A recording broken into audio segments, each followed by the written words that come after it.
Alright everyone, welcome back. Today we're going to be checking out another video published and created by Every Frame a Painting on YouTube. Posted a good few years ago, but that does not matter. I've never seen this one before. I've seen a couple of their compilation kind of documentary things before, but a few I haven't seen. I thought I would react to them accordingly. I did one about Buster Keaton about a week and a half ago now, so please check that one out. That was really interesting. There's also one about Edgar Wright that I really want to watch. Edgar Wright, how to do visual comedy. That'll be interesting. But this one is Jackie Chan, how to do action comedy. Now, I'm a big Jackie Chan fan, always have been since I was a wee boy, when I watched Rush Hour and The Tuxedo and things like that. But now that I'm getting older, I'm kind of appreciating some of his older stuff when he was younger, from like some of his Chinese films and that sort of thing. So I'm really wanting to watch some prime Jackie Chan. I have Drunken Master in my collection, I have Dragon Fist in my collection, which I've not seen yet, and there's so many other ones. So I'm buzzing to check them out, really get a grasp on Jackie's life and career and life's work. I also recently purchased his autobiography, which is called Never Grow Up, so I'm looking forward to reading that one very, very soon. But this one is how to do action comedy, and as a comedy fan, a fan of action comedy, slapstick comedy, and a fan of Jackie Chan's comedy, you know, this is going to be a very interesting watch, so let's see what Every Frame a Painting has to say in regards to Jackie Chan and doing action comedy. Here we go. Yes. Hello? Yes, this is Jackie speaking. Hi, my name is Tony, and this is Every Frame a Painting. Some filmmakers can do action, others can do comedy, but for 40 years, the master of combining them has been Jackie Chan. These days, there's a lot of movies that combine funny scenes with fight scenes. But even when the movie's good, the comedy and action seem to be two different directors and two different styles. And that's why Jackie's so interesting. In his style, action is comedy, and his work shows that the same filmmaking principles apply, whether you're trying to be funny or kick ass. So let's dive in.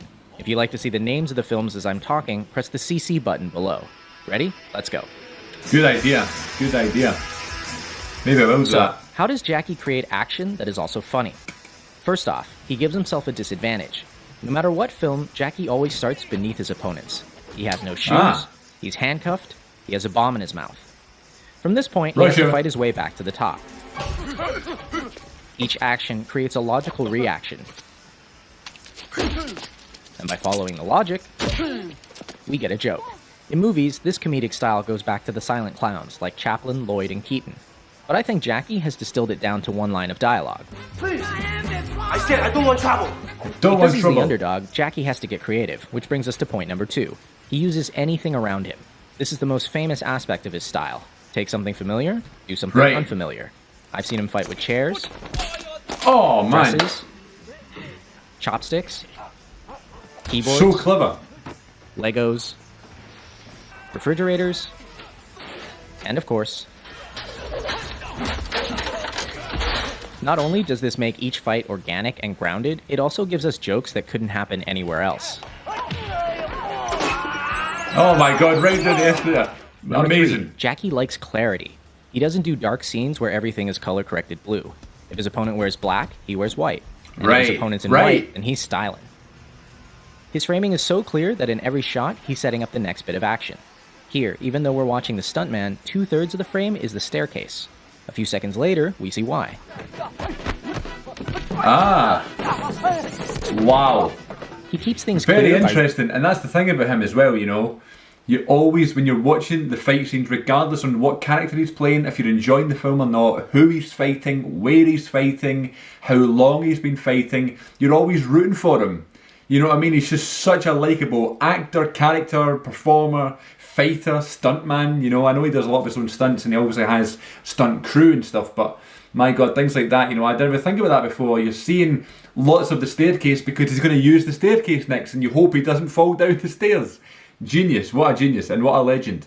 Rarely using handheld or dolly moves. Like an American movie, you can see there's a lot of movement. When the camera angle movement, that means the actor, they don't know how to fight. In slow motion, you can see how the camera operator swings around to make the hits seem more violent. But since Jackie can fight, he just does it. Steady cam, tripods. I never move my camera. Always steady, wide angle. Let him see I jumping down, I do the flat, I do the fall. When you shoot this way, everything looks more impressive because action and reaction are in the same frame. Notice how you can always see Jackie, the car, and the wall at the same time. Oh.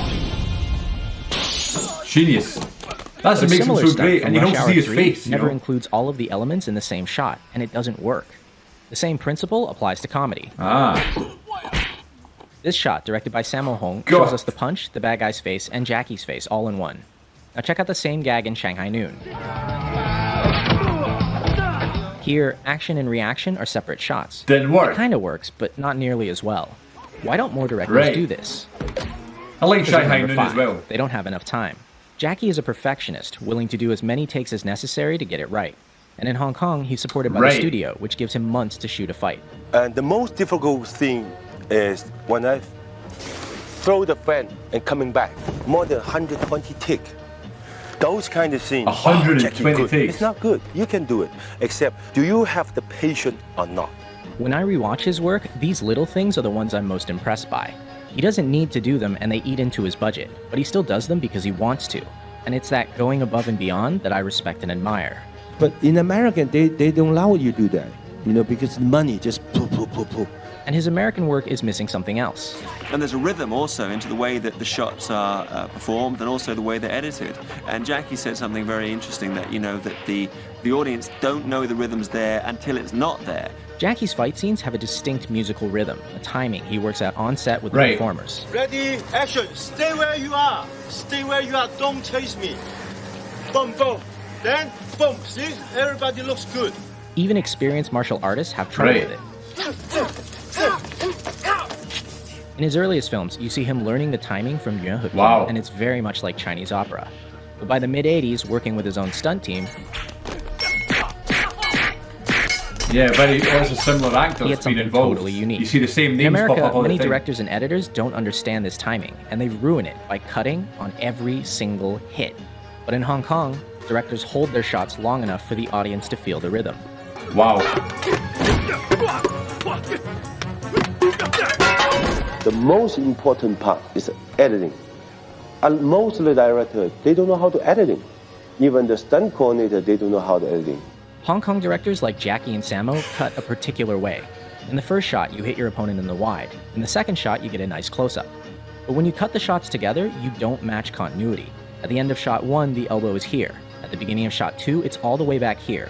These 3 frames are for the audience's eyes to register the new shot. And they make all the difference. What's happening, understanding what's happening, digest it. But 2 shots combined, this is zone. That's the power. In other words, show it twice, and the audience's mind will make it one hit that's stronger. By contrast, modern American editing doesn't show the hit at all. At the end of shot 1, the leg is here. At the beginning of shot 2, it's in the same place, going backwards. But because they cut at the exact frame of the hit, it doesn't feel like a hit. A lot of people think this is because of the PG-13 rating, but even R-rated films do this now. It looks like a bunch of people flailing around, instead of a bunch of people getting hurt.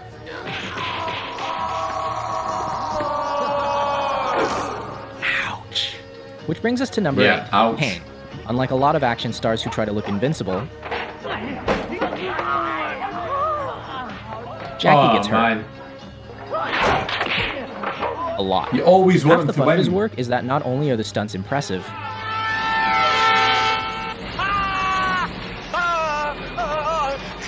there's always room for a joke. Pain humanizes him, because no matter how skilled he is,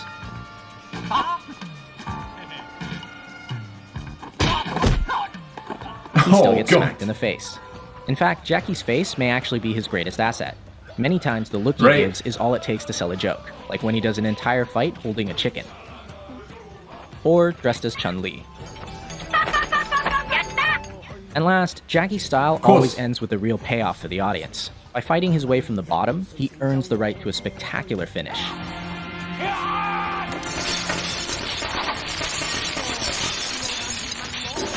He doesn't win because he's a better fighter, he wins because he doesn't give up.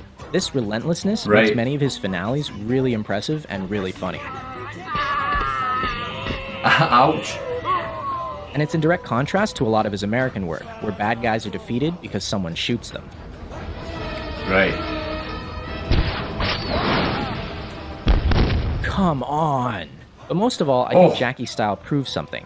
Action and comedy aren't that different. In both genres, we want to see our best performers. And I think a lot of modern action directors are failing completely. These actors are skilled artists, some of the best in the world. Why are the directors so unskilled? Why am I paying money to not see the action? Whatever you do the best you can. Good because point. the film live forever. No, because you know that they're raining and the actor don't have time. I said, would you go to every theater to tell the audience? No. The audience see on the theater, good movie, bad movie. That's all. Exactly. This Right. work will last. And on that note, I leave you with the greatest death scene in film history.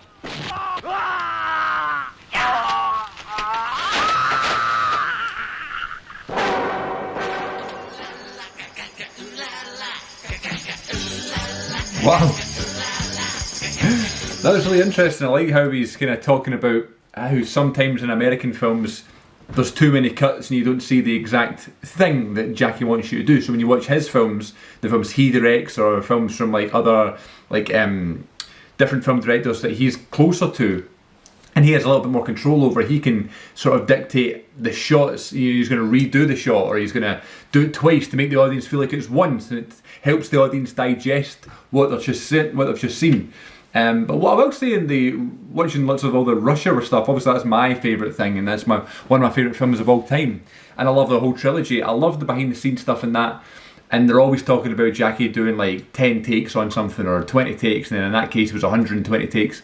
It's ridiculous, and American directors don't have time for that. But there's plenty of times in the Rush Hour films where he does it loads of times, you know. Maybe not as many as 120, that's absolutely ridiculous. But it's Jackie Chan, you have to admire that. I can't wait to read his book. I can't wait to hear his story, or to read his story. It's going to be so interesting, and I'm buzzing for it.